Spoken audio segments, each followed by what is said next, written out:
Hello and hi. ഇന്നത്തെ വീഡിയോയിൽ നല്ലൊരു കണവാത്തോരനാണ് ഞാനിവിടെ ചെയ്തത് നിങ്ങൾക്ക് ഷെയർ ചെയ്യാനേ.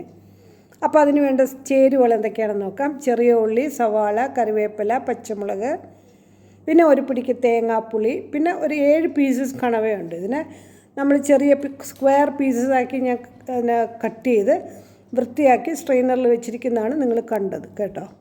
അപ്പോൾ ഇവിടെ നമുക്ക് പാൻ വെച്ചിട്ട് 1.5 ടേബിൾ സ്പൂൺ വെളിച്ചെണ്ണയാണ് ഒഴിച്ചിരിക്കുന്നത്. അതിലോട്ട് നമുക്ക് ഇച്ചിരി കടുകിടാം. ഒരു 1/2 ടീസ്പൂൺ കടുകിട്ട് പൊട്ടുമ്പോൾ ഞാൻ ഇച്ചിരി ഉലുവ ഇടുന്നുണ്ട്, പിന്നെ പെരുംജീരകവും ഇടുന്നുണ്ട്. ഇത് മൂന്നുമാണ് ഇപ്പോൾ ഞാൻ ഇതിൽ ഓരോന്നായിട്ട് ഇടാൻ പോകുന്നത്. അപ്പോൾ കടുകിട്ട് ഇപ്പോൾ നമ്മൾ 1/2 ടീസ്പൂൺ ഉലുവ ഇടുകയാണ്. ഇനി നമുക്കത് പൊട്ടിയപ്പോൾ കുറച്ച് പെരുംജീരകവും കൂടെ ഇടുകയാണ്.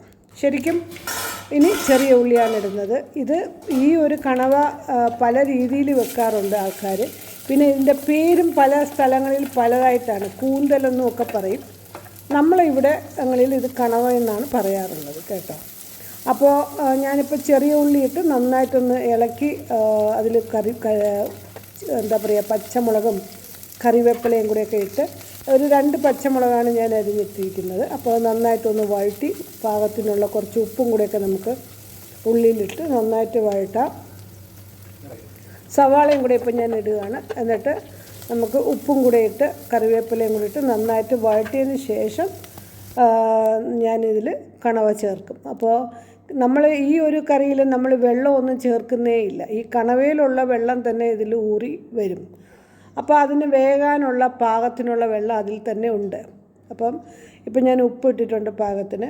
ശരിക്കും ഈ ഒരു കണവയെന്ന് പറയുന്നത് നമ്മളിങ്ങനെ ഒരുപാടിട്ട് വേവിക്കേണ്ട ഒരു കാര്യമേ ഇല്ല. കാര്യം അങ്ങനെ ഇട്ട് വെന്താൽ അത് റബ്ബറായി പോകും, നമുക്ക് കഴിക്കാൻ പറ്റത്തില്ല. ഇപ്പം ഞാൻ കണവ ഇട്ടിട്ടുണ്ട്. നന്നായിട്ട് എല്ലാം കൂടെ ഒന്ന് യോജിപ്പിച്ചിട്ട് നമുക്ക് അടച്ചു വെച്ച് ഒരു 2-3 മിനിറ്റ്സ് വെന്ത് കഴിഞ്ഞാൽ അത് പിന്നെ വേകേണ്ട കാര്യമില്ല. വെന്താൽ പിന്നെ അങ്ങ് റബ്ബർ പോലെ ആയിപ്പോവേ. അപ്പോൾ അത് അടച്ചു വെച്ച് നമുക്ക് വേഗം തന്നെ ഇതിനുള്ള അരപ്പെന്ന് പറയുമ്പോൾ തേങ്ങയും പുളിയും ഉണ്ട്. ഇപ്പം ഞാൻ 1 ടീസ്പൂൺ മഞ്ഞളും 1.5 ടീസ്പൂൺ കാശ്മീരി മുളകും കൂടെ ചേർത്ത് ഒന്ന് ക്രഷ് ചെയ്തെടുക്കുന്നു എന്ന് മാത്രം. അപ്പോൾ ഇതിൽ കുരുമുളകും കൂടെ നിങ്ങൾക്ക് ചേർക്കാം. പിന്നെ നമ്മളിപ്പം ഈ ഉള്ളി വഴറ്റിയപ്പം ഇഞ്ചിയും വെളുത്തുള്ളിയും ഇടണമായിരുന്നു. അത് ഞാൻ ഇപ്പോഴാണ് ഇട്ടത്. കാര്യം നമ്മൾ നേരത്തെ ഇത് ഇടേണ്ടതാണ് കേട്ടോ. അത് ഞാൻ വിട്ടുപോയി, ഞാൻ എടുത്ത് വെച്ചെങ്കിലും വിട്ടുപോയി. അപ്പോൾ ഉള്ളി വഴറ്റുന്ന സമയത്ത് ഓരോ ടീസ്പൂൺ ഇഞ്ചിയും വെളുത്തുള്ളിയും കൂടെ ഇടണമായിരുന്നു.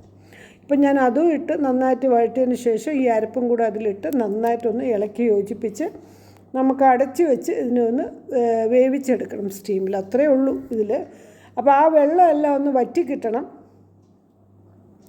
നന്നായിട്ട് ഉപ്പൊക്കെ ഉണ്ടോ എന്ന് ആ സമയം നോക്കി നമ്മൾ തിട്ടപ്പെടുത്തണം. കാര്യം ഉപ്പെല്ലാം ഇട്ട് നമുക്ക് നന്നായിട്ടൊന്ന് വേവിച്ച് വെച്ച് കഴിയുമ്പോൾ അതിൻ്റെ ഉള്ള ഒരു നല്ലൊരു ടേസ്റ്റാണത്. എല്ലാം ആദ്യം തന്നെ ചെയ്ത് കഴിയുമ്പോൾ കറിവേപ്പിലയൊക്കെ ഇട്ട് ഇപ്പോൾ ഇത് നന്നായിട്ട് ശരിക്കും വെന്തിട്ടുണ്ട് കേട്ടോ. അടിയെല്ലാം നല്ല വെള്ളമെല്ലാം പോയി നമുക്കിപ്പോൾ ഇളക്കുമ്പോൾ അതിൽ വെള്ളമൊന്നും കാണത്തില്ല. വളരെ നല്ലൊരു തിക്ക് ഗ്രേവിയാണിതിന്.